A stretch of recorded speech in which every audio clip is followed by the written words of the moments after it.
Maina Wakini now joins the long list of youths who lost their lives as the result of excess use of force by police officers. He was shot on 16th July 2024 when heading home from school as police tried to contain Gen Z protesters in Karatina town. His death brings the total number of lives lost to 62. As we speak, we have confirmed that the burial will be tomorrow. We just tried to speak to the family. They have agreed that we do the post-mortem today. Khalid Hussein, the CEO of Voices of Community Activists and Leaders of Africa, Vocal Africa, has also raised concerns of ongoing abductions despite government hard stance denying involvement of security agencies.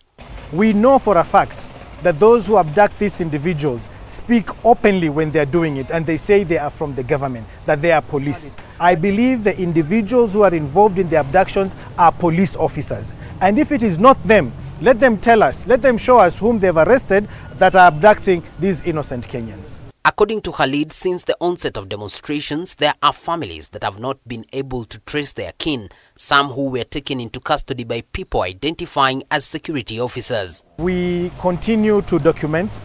We are still looking for 17 Kenyans who are at large. Families don't know where they are, but they were picked by unknown persons in the streets of Nairobi, Mombasa, and other towns.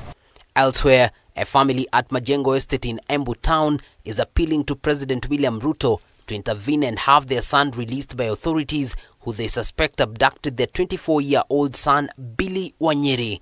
According to Gerald Mwangi, his son, a student in one of the colleges, was queuing for a shave at a local barbershop in Dallas Estate about 500 meters from their home when a double cabin, silver in color, made a dramatic stop and 4 build-up men, masked and hooded, picked and whisked him away. Wakaendea kijana wakamchukua juju, wakamtupa kwa gari. Akauliza nini nimefanya? Wakamwambia utajulia bere. Those guys walikuwa mabaunza, strong guys. Wakamwambia wewe kijana ingia, wacha maswali. Embu County Police Commander Samuel Muthamia says police have dispatched teams and are using technology under their disposal in search of the young man. Today is on Monday. We have not received any reports on his whereabouts. We cannot be able to trace him anywhere, but we are working on that. Kama ni serikali iko na hiyo kijana, tafadhali mimi naomba aachiliwe. Akija hata mimi ananijua, I am a disciplinarian. I would discipline him. Sisi tunaomba serikali tafadhali turudishieni huyu mtoto tafadhali akiwa uhai. The situation was not different in Uthiru, where Peter Muteti, an active ex-social platform user, was also abducted in broad daylight by people alleged to be security officers for posting on social media a picture that some would find to be offensive. The men were inside the Prado, even they had not masked their face. Na wakamuabduct, wakamrusha kwa hiyo Prado, wakaenda na yeye. Na inside the Prado, there was a police officer who was in uniform.